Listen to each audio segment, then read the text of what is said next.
Good morning students. આજે આપણે ધોરણ 10ની અંદર પાઠ 6 સામગ્રી તો સમાજની છે ને એ પાઠનો અભ્યાસ કરીશું. વિકાસ શર્મા, જેના લેખક છે વિકાસ શર્મા, અને પાઠનો સાહિત્ય પ્રકાર છે પ્રસંગ કથા. પ્રસંગ કથા એટલે કે એમને જે અનુભવી હોય કે એમના જીવનમાં જે ઘટના બની હોય એનો એક અહીં ભાગ રજૂ થયો હોય, એનું વિવરણ કર્યું હોય, એને આપણે પ્રસંગ કથા કહીએ. તો અહીંયા આપણે કોઈ પણ વસ્તુ હોય એ કોઈ પણ વસ્તુને આપણે શું કરતા હોઈએ છીએ કે આડેધડ વાપરતા હોઈએ છીએ. એમાં જો આપણી વસ્તુ છે એવું આપણે માનીને વાપરતા હોઈએ તો એને સાચવીને એ વસ્તુને આપણે વાપરીએ. પરંતુ કેટલીક વાર લોકોને એવી ટેવ હોય છે કે વસ્તુને વાપરતી વખતે એને તૂટે ફૂટે કે ગમે તે થાય તો આપણે શું એવો ભાવ રાખીને તેઓ શું કરતા હોય છે, વાપરતા હોય છે. એટલે કે દરેક વસ્તુ જે છે આપણી પાસે છે, બીજાની પાસે છે કે ગમે તે પાસે છે, પણ એ વસ્તુ ફક્ત આપણી જ નથી, એ બધાની સહિયારી છે એવો ભાવ રાખીને વસ્તુને સારી રીતે સાચવવાની, જેનામાં દરેક વ્યક્તિમાં એમ કે એવો ગુણ હોવો જોઈએ. કારણ કે કોઈ પણ વસ્તુ છે એને આજે આપણે ઉપયોગ કરી રહ્યા છીએ તો કાલે એનો બીજો કોઈ ઉપયોગ કરશે, અને એ બીજો એનો સારી રીતે ઉપયોગ કરી શકે એ માટે આપણે જ્યારે જે વસ્તુની જરૂર છે એને એનો ઉપયોગ કરીએ છીએ ત્યારે એને સારી રીતે ઉપયોગ કરીએ, જેથી એ તૂટે ફૂટે નહીં, ભાંગે નહીં, અને બીજા વ્યક્તિ પણ એને સારી રીતે ઉપયોગમાં લઈ શકે. તો એવો પ્રેરણા આપતો આ પાઠ અહીં વિકાસ શર્માએ રજૂ કર્યો છે. તો આપણે સૌથી પહેલાં વિકાસ શર્મા વિશે જોઈએ તો વિકાસ શર્મા ઉદ્યોગ સાથે સંકળાયેલા છે. તેઓ અવારનવાર પોતાના અનુભવો વર્ણવતા હોય છે. એટલે કે આ સંસાર છે, આ જગત છે, જગતની અંદર આપણને ડગલે ને પગલે નવા અનુભવો થતા હોય છે. ડગલે ને પગલે આપણને કંઈક નવું જાણવા કે જોવા કે પ્રેરણા મળે એવું સમજવા, પ્રેરણા મળે એવું આપણને નિહાળવા મળે છે. તો વિકાસ શર્માના જીવનમાં પણ ઘણા એવા પ્રસંગો બન્યા છે, ઘણા એવા અનુભવો થયા છે. કહેવાય છે કે માણસ અનુભવોથી ઘડાય. માણસ કોઈ શીખીને આવતો નથી, પરંતુ જેમ જેમ એ મોટો થતો જાય, જેમ જેમ એના સંપર્કમાં લોકો આવતા જાય, એ સમાજના સંપર્કમાં આવતો જાય, અને એકબીજાની સાથે જ્યારે હળે મળે કે ત્યારે એને જાતના અનુભવો થતા હોય છે, ને એ અનુભવોમાંથી એ કંઈક શીખતો હોય છે. અનુભવોમાંથી વ્યક્તિ કંઈક શીખતો હોય છે. તો અહીંયા વિકાસ શર્મા તો આમ મૂળ ઉદ્યોગ સાથે સંકળાયેલા છે, છતાં એમના જીવનમાં એમને જે પણ કંઈ અનુભવો થયા છે એ અનુભવો એમને અહીં, એમાંથી એકાદ અનુભવ અહીં ટાંક્યો છે. અવારનવાર પોતાના અનુભવો વર્ણવતા હોય છે. આ અનુભવ અંગ્રેજીમાંથી લેવામાં આવે છે. અહીં વર્ણવાયેલી ઘટના આંખ ઉગાડે તેવી છે. એટલે કે આપણને કંઈક શીખ આપી જાય ને એવી છે, આંખ ઉગાડે એવી છે. એટલે પૈસા આપીને વસ્તુ ખરીદી હોય તો પણ એને બગાડવાનો અધિકાર કોઈને નથી. કેટલાક એવું વિચારતા હોય કે આ વસ્તુ મારી છે, હું એને ગમે તે રીતે યુઝ કરું, બીજા કોઈને એમાં દખલગીરી કરવાની કોઈ જરૂર નથી, એવું ઘણા કહેતા હોય છે. પણ ખરેખર આપણે જ ખરીદી હોય ને ભલે આપણી પોતાની માલિકીની વસ્તુ હોય તો પણ એને બગાડવાનો કે એને તોડવાનો કે એને ફોડવાનો અધિકાર આપણને નથી, કોઈને નથી. કારણ કે સામગ્રી આખા સમાજની છે. દરેક વસ્તુનો સાર્થક ઉપયોગ થવો જોઈએ, યોગ્ય ઉપયોગ થવો જોઈએ. દરેક વસ્તુનો યોગ્ય ઉપયોગ થવો જોઈએ. આપણે કોઈ વસ્તુને ઉપયોગમાં લીધા જ કરીએ ને પછી એ ઘસારો પડે અને તૂટે ને ભાંગે, એ બાબત, એ વસ્તુ અલગ છે. પણ જ્યારે હજુ તો નવી નક્કોર લાવ્યા જ છીએ, આપણે એને સાચવીને ફેરવતા નથી કે ઉપયોગ કરતા નથી, ને આપણા હાથમાંથી પડીને ભાગી ગઈ, તો એ એનો સાર્થક ઉપયોગ થયો કહેવાય નહીં. આપણી પાસે અઢળક સંપત્તિ છે, આપણે એવું વિચારતા હોય કે કંઈ વાંધો નહીં, તૂટી તો તૂટી, ફેંકી દો એને, નવી વસ્તુ આપણે હમણાં પૈસા છે તો ખરીદી લઈશું. એનાથી શું, જે વસ્તુ તૂટી છે એનું નુકસાન તો થવાનું જ છે, અને આ લેખકની દ્રષ્ટિએ માત્ર એ આપણું જ નુકસાન નથી પણ પૂરા સમાજનું છે એવું એ કહેવા માગે છે. એટલે કે દરેક વસ્તુનો સાર્થક ઉપયોગ થવો જોઈએ. એ સૃષ્ટિ સંતુલન માટે પણ જરૂરી છે. આજુબાજુ આપણે જોઈએ કે વૃક્ષો વાવેલા છે, ચલો આ તો આપણા ઘરની બાજુમાં વૃક્ષ નથી, એને કાપી નાખો ને આપણે ક્યાં એનું છાંયડો ખાવા આવું છે, આપણે ક્યાં એના ફળ ખાવા આવું છે, એમ કરીને આપણે એને નુકસાન પહોંચાડીએ, હજુ છોડ નાનો વાયો છે ચૂંટીને ફેંકી દઈએ તો એ યોગ્ય નથી. કહેવાનું તાત્પર્ય કે તમે ગમે ત્યાં રહેતા હો, તમે ગમે ત્યાં જાઓ, તમારાથી દૂર ગમે તે કોઈ વસ્તુ હોય કે તમારી ઉપયોગમાં ક્યારેય આવી શકે એવી નથી, છતાં એને સાચવવી એ એક નૈતિક ફરજ છે, એક નૈતિક ફરજ છે. એટલે સૃષ્ટિનું સંતુલન જાળવવા માટે દરેક વસ્તુની સાચવણી જરૂરી છે. વળી પોતાને ઊંચા માનીને અન્ય દેશના લોકોને માટે પૂર્વગ્રહો ધરાવવા એ કેટલું ભ્રામક હોય છે એ પણ આ પ્રસંગ આપણને સમજાવે છે. કેટલાક લોકો પોતાની જાતને ઊંચી માનતા હોય, એટલે પોતે જ એમ કે જે છે એ શ્રેષ્ઠ છે એવું માનતા હોય છે. તો એવું માનનારા લોકો, એમના જે એવા પૂર્વગ્રહો છે એ પૂર્વગ્રહો કેટલા બ્રહ્મા જીવે છે, પૂર્વગ્રહો રાખનારા વ્યક્તિઓ કેટલા બ્રહ્મા જીવે છે એ બાબત પણ અહીં વ્યક્ત કરી છે. અહીંયા જર્મની ઉદ્યોગ ધંધાની દૃષ્ટિએ ઘણો આગળ વધેલો દેશ છે. તો જર્મની કેવો દેશ છે? તો ઉદ્યોગ ધંધાની દૃષ્ટિએ આગળ પડતો દેશ છે. ટેકનોલોજીની દૃષ્ટિએ પણ આગળ છે. બીજા દેશોમાં જેટલી ટેકનોલોજીનો ઉપયોગ થતો નથી, અથવા જેટલી ટેકનોલોજી પદ્ધતિથી કાર્ય થતું નથી, એટલું જ ટેકનોલોજી પદ્ધતિથી કાર્ય જર્મનીમાં થાય છે. એટલે ટેકનોલોજીની દૃષ્ટિએ જોઈએ તો પણ એ દેશ દુનિયાના અન્ય દેશો કરતાં આગળ છે. નાના નાના નગરોમાં ઉચ્ચ ટેકનોલોજીવાળી ચીજ વસ્તુઓ બનાવાય છે.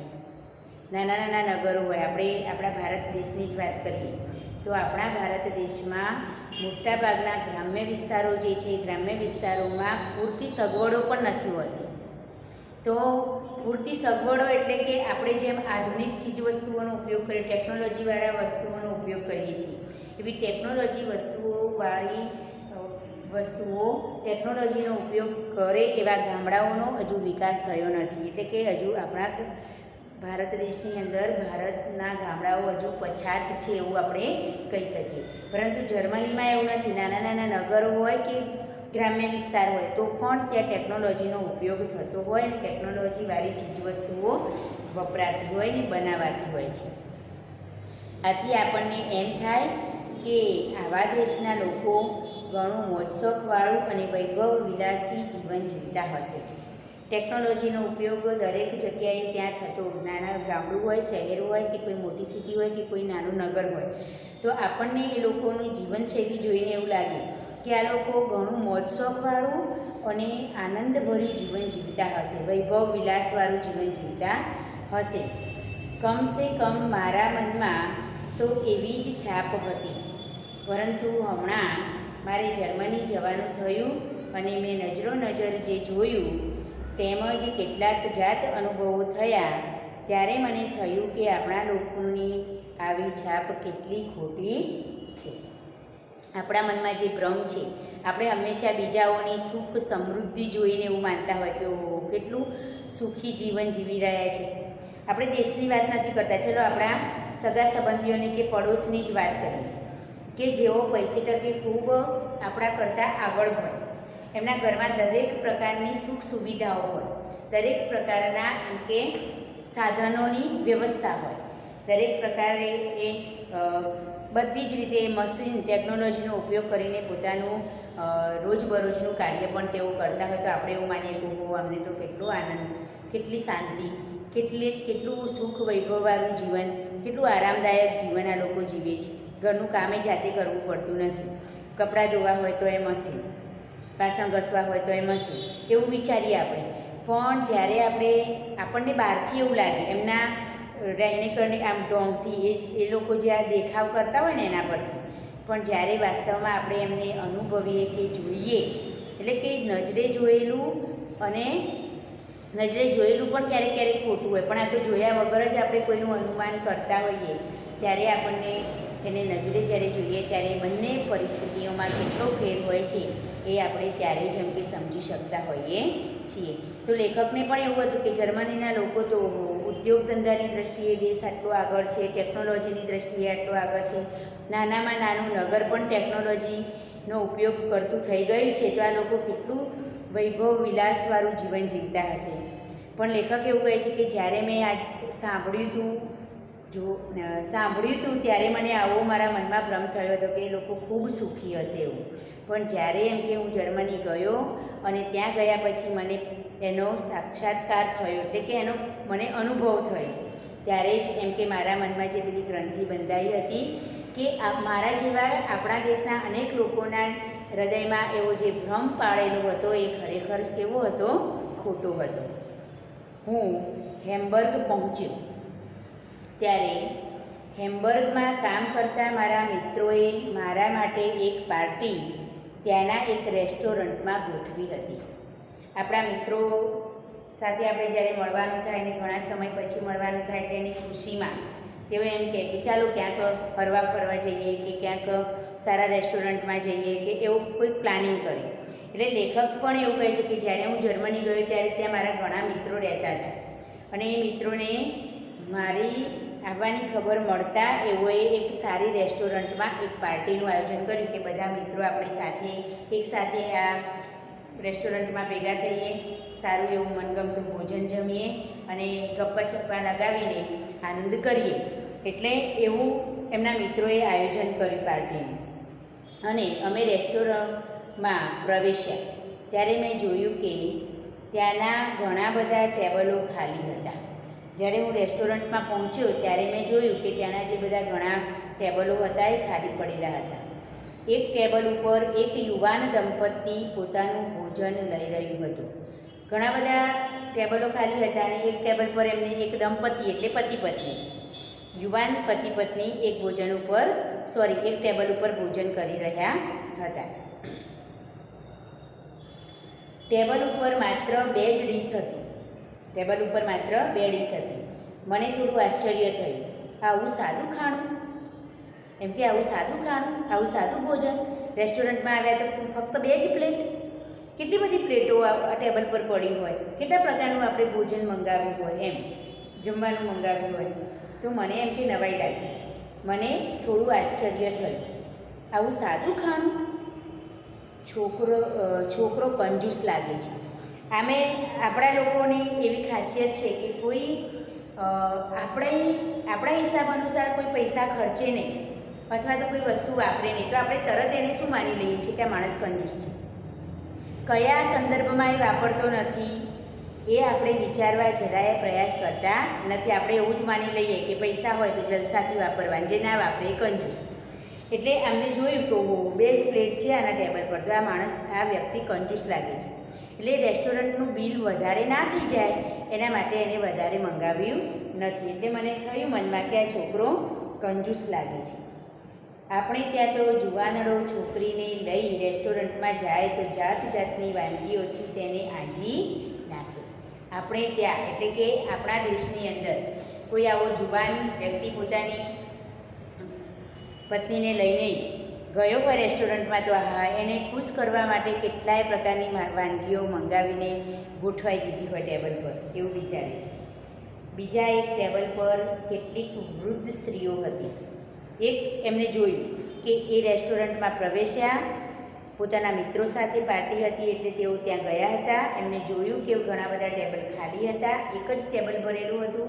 એક જ ટેબલ ઉપર એક યુવાન દંપતી ભોજન કરી રહ્યા હતા અને એમના ટેબલ પર માત્ર 2 જ પ્લેટ હતી. અને તેથી તેમને વિચારી લીધું કે આ છોકરો કંજૂસ છે. આપણા દેશમાં તો આવું થતું નથી. આપણા દેશમાં તો લોકો કેટલું પોતાની પત્નીને ખુશ કરવા માટે કેટલાય પ્રકારની વાનગીઓથી ટેબલને ભરી દે. એક દ્રશ્ય એમને એ જોયું. બીજા એક ટેબલ ઉપર કેટલીક વૃદ્ધ સ્ત્રીઓ હતી. વેટર આવે અને એમની દરેક ડીશમાં પોતાના વાસણમાંથી ખાવાનું પીરસી જાય. દરેક જણ બધું જ ખાઈ જાય, ડીશમાં એક દાણોએ છોડે નહીં. બીજા ટેબલ પર એમને જોયું કે ઘણી બધી મોટી ઉંમરની સ્ત્રીઓ ભોજન કરવા બેઠી હતી. વેટર આવે, એક જ ડીશમાં એ જે બધી જ વસ્તુઓ લઈને આવે અને જેને જે જોઈતું હોય એ વસ્તુ એ એમની જે સ્ત્રીઓ જમવા બેઠી હતી એમની પોતાની ડીશમાં, જે ડીશ લઈને જમવા બેઠી હતી એ ડીશમાં વેટર આવીને શું કરતો હતો? પીરસી જતો હતો અને ખાવાનું પીરસી જાય, દરેક જણ બધું જ ખાઈ જાય અને કોઈ જ એક દાણો પણ છોડતું નહોતું. જેટલું પણ ડીશમાં મૂક્યું હોય એ બધું જ એ બહેનો જે જમતી હતી એ બધું જ ખાઈ જતી હતી. એને એઠવાડ તરીકે એમાં એક દાણો પણ વધવા દેતી નહોતી. જો કે અમે એમના તરફ જાજુ ધ્યાન આપ્યું નહીં, અમે એમની તરફ જોયું નહીં એમ, કેમ કે અમે અમારા ખાવાનામાં પડ્યા હતા. અમે જે ખાવા માટે મંગાવ્યું હતું એમાં અમે પડ્યા હતા, એટલે કે એમાં મશગુલ હતા. અમને સારી એવી ભૂખ લાગેલી એટલે મારા સ્થાનિક મિત્રોએ ઘણું બધું ખાવાનું મંગાવેલું. સ્થાનિક મિત્રો એટલે ત્યાં સ્થાયી જે રહેતા હતા એ મિત્રોએ એમને અને અમે મિત્ર મંડળ ભેગું થયું હતું એટલે જલસા પાર્ટી કરવા તો ભેગા થયા હતા. એટલે ખાવાની ડીશો પણ એટલે કે ખાવાનાની જુદી જુદી વાનગીઓ પણ એટલી બધી મંગાવી હતી અને આમે પહેલેથી બધાને ખૂબ ભૂખ લાગેલી હતી. એટલે કહે છે કે અમે જે પેલા વૃદ્ધ સ્ત્રીઓ જમતી હતી એમના તરફ બહુ ધ્યાન આપ્યું નહીં અને મારા સ્થાનિક મિત્રો ત્યાં રહેતા હતા એમને આજે પાર્ટીનું આયોજન કર્યું હતું. એમને ઘણું બધું જમવામાં એમ કે ઘણા પ્રકારની વાનગીઓ મંગાવી હતી અને અમને બધાને ખૂબ ભૂખ લાગી હતી એટલે અમે બધા અમારા ખાવામાં પડ્યા હતા. રેસ્ટોરન્ટમાં ગીર્દી નહીં હોવાથી ખાણું ઝટ આવ્યું. ગીર્દી એટલે વધારે માણસો રેસ્ટોરન્ટમાં આવ્યા નહોતા એટલે જમવા માટે અમે મંગાવી જે ઓર્ડર આપ્યો એ ફટાફટ આવી ગયો. રેસ્ટોરન્ટમાં ગીર્દી નહીં હોવાથી ખાણું ઝટ આવ્યું અને અમારે બીજા પણ કામો હોવાથી અમે ખાણું જલ્દી પતાવ્યું. એમને જમ્યા પછી બીજા ઘણા કામો કરવાના હતા એટલે એમને જમ્યા પછી તરત જ એટલે કે જમવાનું કાર્ય એમને ફટાફટ પૂરું કર્યું. ખાઈને અમે ઉઠ્યા ત્યારે લગભગ નહીં તોય અમે મંગાવેલ ભોજનમાંથી ત્રીજા ભાગનું ભોજન અમારી ડીશોમાં છંડાયેલું હતું. અમે જમ્યા પછી જ્યારે ઊભા થયા ત્યારે અમારી ડીશોમાં પડી રહેલું વધેલું પડ્યું હતું. એમ કેટલું પડ્યું? ત્રીજા ભાગનું, જે મંગાવ્યું હતું એના ત્રીજા ભાગનું ડીશોમાં એઠું પડ્યું હતું. અમે હજી રેસ્ટોરન્ટમાંથી બહાર નીકળી રહ્યા હતા તેવામાં કોઈકે અમને બોલાવ્યા. અમે જોયું તો પેલી વૃદ્ધ સ્ત્રીઓ અમારા વિશે રેસ્ટોરન્ટના માલિક સાથે કંઈક વાત કરી રહી હતી. જ્યારે એમણે અમારી સાથે અંગ્રેજીમાં વાત કરવા માંડી ત્યારે અમને સમજાયું કે અમે આટલો બધો ખોરાક અમારી ડીશમાં છોડીને ઊભા થઈ ગયેલા એ એમને ગમ્યું નહોતું. પેલી જે વૃદ્ધ સ્ત્રીઓ એમની ટેબલની સામે બીજા ટેબલ પર જમતી હતી એમણે આ દ્રશ્ય જોયું. કહ્યું કે લેખક અને એમના મિત્રો એ ઘણું બધું જમવાનું મંગાવ્યું અને પછી એને એઠું મૂકીને જ ત્યાંથી બિલ ચૂકવીને ચાલવા માંડે. પેલી વૃદ્ધ સ્ત્રીઓ ત્યાં જમતી હતી એમને આ જોયું અને એમને આ બાબત ગમી નહીં કે આટલું બધું ખાવાનું બગાડ્યું, કેટલું બધું પડી રહ્યું છે. આ વ્યક્તિઓમાં જરા પણ આમ ખાવાનું ન બગાડીએ, અન્ન દેવતા પર જરાય એવી કોઈ આદરની ભાવના નથી. આપણે એવું કહીએ કે ભાઈ અન્નને બગાડાય નહીં, અન્નનો બગાડ કરાય નહીં, એવી ખાલી વાતો કરીએ, ઉપદેશ આપીએ, પણ જ્યારે જમવા બેસીએ ત્યારે અડધી ડીશ એઠી રાખતા હોઈએ છીએ. અડધું ભોજન એમાં એઠું કરીને પડી મૂકીએ જે બીજાના કામમાં ના આવે. કારણ કે આપણે ખાધું હોય, આપણે જમ્યા હોઈએ ને આપણું એઠું પડ્યું હોય એટલે બીજું પણ કોઈ એને ઉપયોગમાં ના લઈ શકે.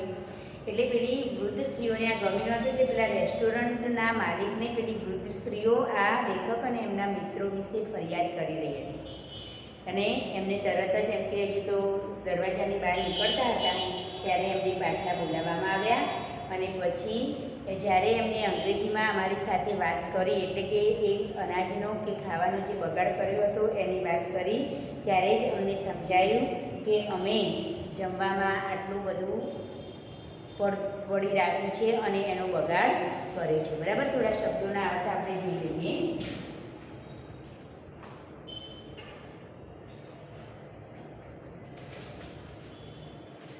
ખાણું એટલે ભોજન.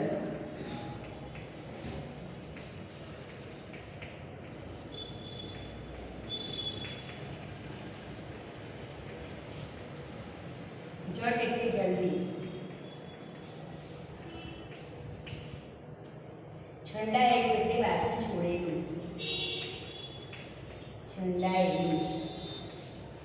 એટલે બાકી છોડેલું.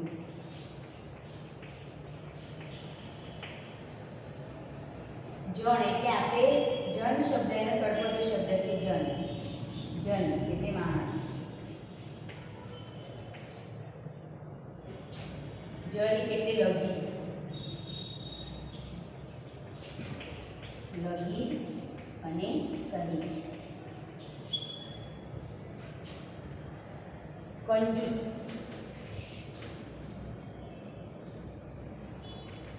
તો વિરોધી શબ્દ થશે ઉડાવ. શાંતિ તો અશાંતિ. શાંતિ વિરોધી શબ્દ તો અશાંતિ. કંજૂસ તો ઉડાવ.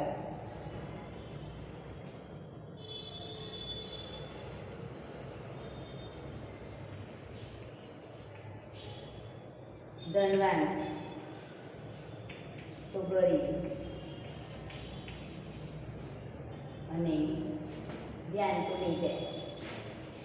ધ્યાન તો બેધ્યાન. આ શબ્દો તમારે નોટબુકમાં લખી લો.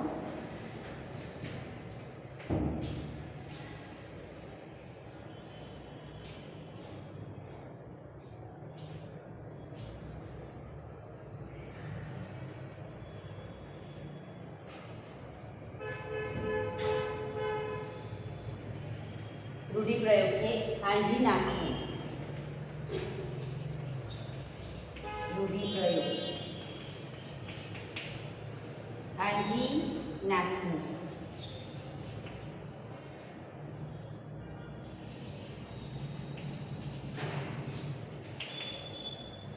તો છક કરી નાખવું. છક કરી નાખવું કે પ્રભાવિત કરવું. પ્રભાવિત કરવું. છક કરી નાખવું કે પ્રભાવિત કરવું. શોભીલા પડવું તો શરમ અનુભવવી.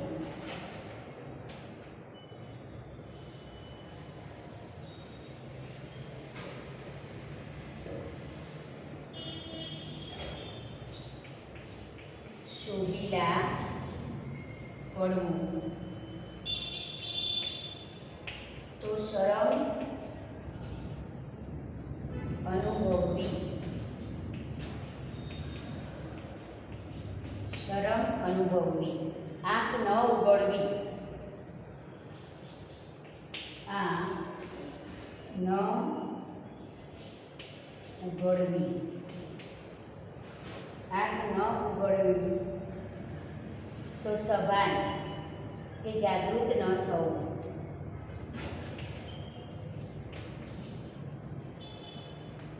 સભાન કે જાગૃત ન થવું.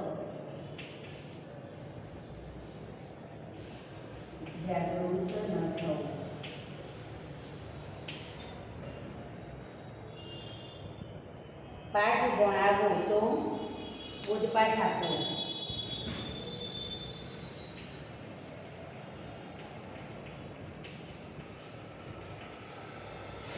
તો ખો બોલાવવી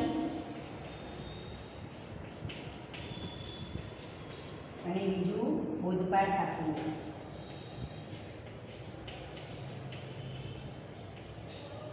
બોધપાઠ આપવો.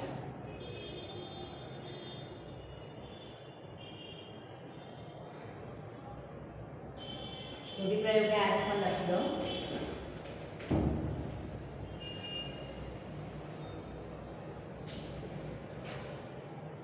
હવે મારે એક વાત તમને કહેવાની હતી કે પહેલી વર્કશીટ જે તમને ઘરે આપી છે લખવા, એ વર્કશીટની અંદર પ્રશ્નો પૂછે કે રૂઢિપ્રયોગનો અર્થ આપી વાક્ય લખો.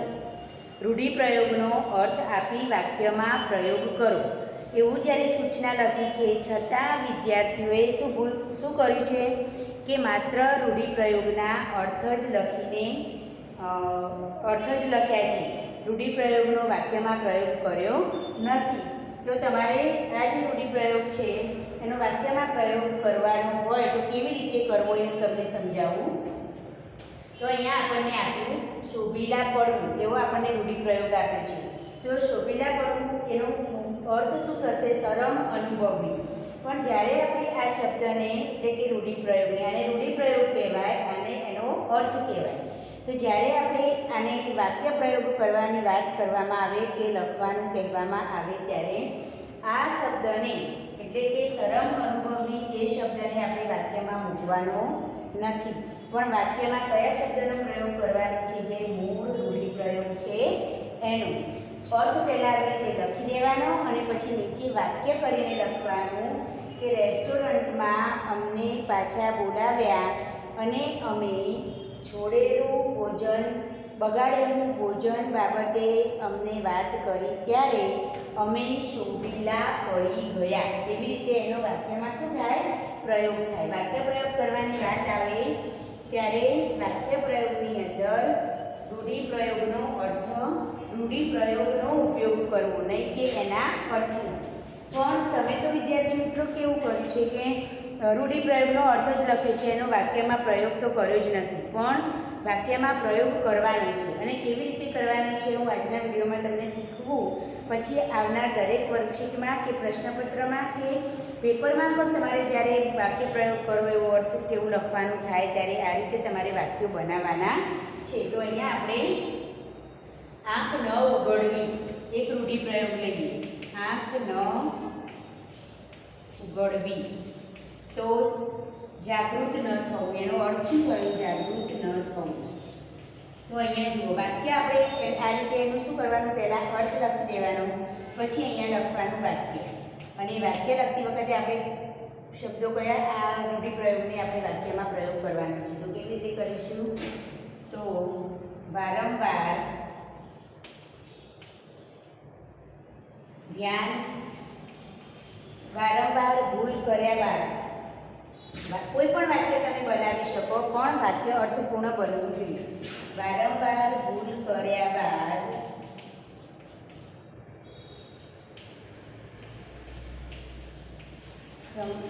સમજાવવા છતાં, વારંવાર ભૂલ કર્યા બાદ તેને વારંવાર ભૂલ કર્યા બાદ સમજાવવા છતાં તેની આંખ ન ઉઘડી. વારંવાર ભૂલ કર્યા બાદ સમજાવવા છતાં તેની આંખ ન ઉઘડી. એટલે વારંવાર ભૂલો કરી છતાં એને સમજાવી તો પણ એ જાગૃત થયો નહીં. આવી રીતે આપણે એને શું કરવાનું છે? વાક્યમાં પ્રયોગ કરવાનો છે. અહીંયા બીજું છે પાઠ ભણાવવો. તો મેં એને શિસ્તનો પાઠ ભણાવ્યો. એટલે કે એ વર્તન વ્યવહાર એવું કરતો હતો અશિસ્તતા ભરી. એટલે કે મેં એને સરસ રીતે શીખવ્યું કે ના આ આમ ના કરાય, આમ કરાય. એવું મેં એને બોધપાઠ આપ્યો. તો બોધપાઠ આપવો એ શબ્દ નથી ઉપયોગ લેવાનો, પણ મેં એને શિસ્તનો પાઠ ભણાવ્યો અથવા મેં એક વાર્તા કહીને એને શિસ્તનો પાઠ ભણાવ્યો. આવી રીતે આપણે વાક્યની શું કરવાનું છે? રૂઢિપ્રયોગનો વાક્યમાં પ્રયોગ કરવાનો છે. બરાબર? તો હવે પછી જ્યારે પણ તમારે એવી સૂચના હોય, જો ફક્ત એટલો રૂઢિપ્રયોગનો અર્થ લખો તો એટલો અર્થ જ લખવાનો છે, પણ રૂઢિપ્રયોગનો વાક્યમાં પ્રયોગ કરો એવું જ્યારે સૂચના આપેલી હોય ત્યારે રૂઢિપ્રયોગ લખવાનો, એનો અર્થ લખવાનો અને નીચે એનું વાક્ય પણ લખવાનું છે. બરાબર? એટલે હવે પછીની જે પણ કંઈ વર્કશીટો આવે એમાં સૂચના જે પ્રમાણે હોય એ પ્રમાણે તમારે કામ કરવાનું રહેશે. બરાબર? બાકીનો જે આપણો પાઠ છે એ બીજું આના પછીના વિડીયોમાં આપણે એને જોઈશું. અત્યાર સુધી જેટલો પાઠ આપણો ચાલ્યો છે એમાં જેટલા મેં શબ્દો રૂઢિપ્રયોગ લખાવ્યા એ તમારે આજના વિડીયોના હોમવર્કમાં તૈયાર કરવાના રહેશે. બરાબર? Okay, thank you.